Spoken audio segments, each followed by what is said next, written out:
آپ جانتے ہیں قرآن پاک میں ایک صورت ایسی بھی ہے جو بڑی غیر معمولی ہے۔ یہ سیدھا سیدھا ایک شخص بلکہ اس کے پورے خاندان کو نام لے کر مخاطب کرتی ہے اور ان کی مذمت کرتی ہے۔ تو سوال یہ ہے کہ آخر ایسا کیوں ہوا؟ آئیے آج اس کہانی کو سمجھتے ہیں۔ ٹوٹ گئے ابو لہب کے ہاتھ اور وہ خود ہلاک ہو گیا۔ یہ الفاظ ہیں سورہ لہب کی شروعات کے۔ کتنے طاقتور الفاظ ہیں نا، اور یہ فوراً ہی ہمارے ذہن میں کئی سوالات کھڑے کر دیتے ہیں۔ آخر قرآن میں ہمیشہ کے لیے کسی ایک شخص کا، وہ بھی نبی اکرم صلی اللہ علیہ وسلم کے اپنے چچا کا اور ان کی بیوی کا نام لے کر مذمت کیوں کی گئی؟ یہی وہ گتھی ہے جسے آج ہم سلجھائیں گے۔ یہ کہانی ہمیں مکہ کے ان ابتدائی دنوں میں لے جائے گی اور یہ دکھائے گی کہ دنیا کی طاقت اور روحانیت کی حقیقت میں کتنا بڑا فرق ہے۔ تو چلیے اس کہانی کو سمجھنے کے لیے ذرا وقت میں پیچھے چلتے ہیں، مکہ کی اس ایک صبح جب اس سارے واقعے کی بنیاد پڑی۔ ذرا تصور کیجئے اس منظر کا۔ مکہ کی ایک عام سی صبح ہے اور اچانک نبی اکرم صلی اللہ علیہ وسلم صفا کی پہاڑی پر چڑھتے ہیں۔ اس زمانے میں یہ ایک اشارہ ہوتا تھا کہ کوئی بہت ہی ضروری، بہت ہی اہم اعلان ہونے والا ہے۔ تو مکہ کے لوگ اپنے کام کاج چھوڑ کر جمع ہونا شروع ہو گئے۔ سب حیران تھے کہ آخر معاملہ کیا ہے۔ شہر میں ایک ہلچل سی مچ گئی تھی۔ اب یہاں پر آپ صلی اللہ علیہ وسلم کا انداز دیکھیے، بڑا منظم تھا۔ پہلا کام تو یہ کیا کہ سب کو ایک فوری پکار پر جمع کیا، پھر اپنا اصل پیغام دینے سے پہلے ایک بڑا اہم سوال پوچھا، اگر میں تم سے کہوں کہ اس پہاڑی کے پیچھے ایک لشکر ہے تو کیا تم میری بات مان لو گے؟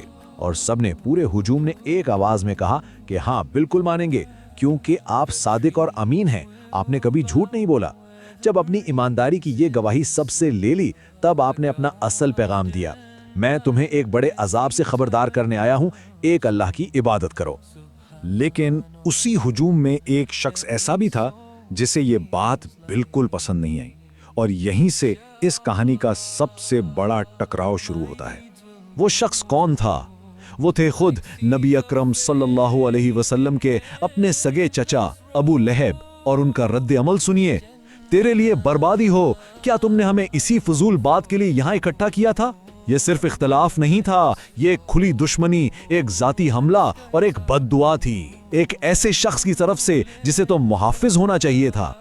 تو دیکھیں، اس ایک پہاڑی پر دو بالکل مختلف آوازیں گونج رہی تھیں۔ ایک طرف نبی اکرم صلی اللہ علیہ وسلم کی پکار تھی جو لوگوں کو روحانی خطرے سے بچا کر توحید کی طرف بلا رہی تھی، اور دوسری طرف ابو لہب کی لعنت تھی جو سرے عام اپنے ہی بھتیجے کی تذلیل کر رہا تھا اور اس کی بربادی مانگ رہا تھا۔ ایک ہی خاندان، ایک ہی موقع، لیکن پیغام زمین آسمان کا۔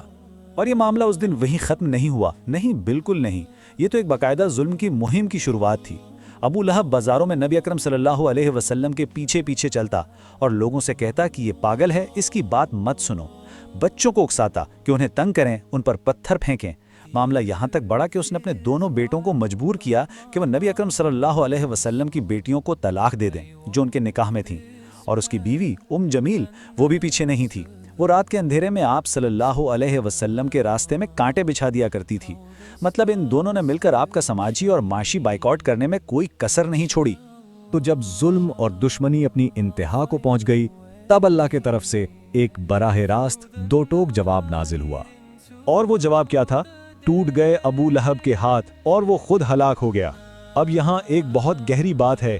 قرآن یہ نہیں کہہ رہا کہ اس کے ہاتھ ٹوٹ جائیں گے، نہیں، بلکہ کہہ رہا ہے ٹوٹ گئے، یعنی ماضی کا صیغہ۔ مطلب جس لمحے اس نے نبی اکرم صلی اللہ علیہ وسلم کو بد دعا دی، فیصلہ اسی وقت ہو چکا تھا، اس کی بربادی لکھ دی گئی تھی۔ اچھا، یہاں خاص طور پر ہاتھوں کا ذکر کیوں ہے؟ دیکھیں، اس ثقافت میں ہاتھ طاقت کی علامت تھے۔ ایک ہاتھ سے آپ نیزہ پکڑ کر حملہ کرتے ہیں، دوسرے ہاتھ سے ڈھال پکڑ کر اپنا دفاع کرتے ہیں۔ تو ہاتھوں کے ٹوٹ جانے کا مطلب صرف جسمانی ہاتھ نہیں، بلکہ اس کی پوری طاقت، اس کا پورا سپورٹ سسٹم، اس کی حملہ اور دفاع کی صلاحیت، سب کچھ ختم ہو گیا۔ اور پھر اگلی آیت آتی ہے، اس کا مال اور جو کچھ اس نے کمایا اس کے کچھ کام نہ آیا۔ یہ آیت سیدھا سیدھا ابو لہب کے اس گھمنڈ کا جواب تھی جو وہ کرتا تھا۔ وہ کہتا تھا کہ اگر محمد صلی اللہ علیہ وسلم کی بات سچ بھی ہوئی تو میں اپنا سارا مال اور بیٹے فدیے میں دے کر خود کو بچا لوں گا۔ اللہ نے واضح کر دیا کہ ایسا کچھ نہیں ہونے والا، نہ دولت کام آئے گی، نہ اولاد۔ اب ذکر آتا ہے اس کی بیوی کا، جمیل۔ قرآن اس کو بھی نہیں چھوڑتا، بلکہ اس کے انجام کی بھی ایک تصویر کھینچتا ہے۔ اور یہاں انصاف کا کمال دیکھیے، سزا بالکل ویسی ہے جیسا جرم تھا۔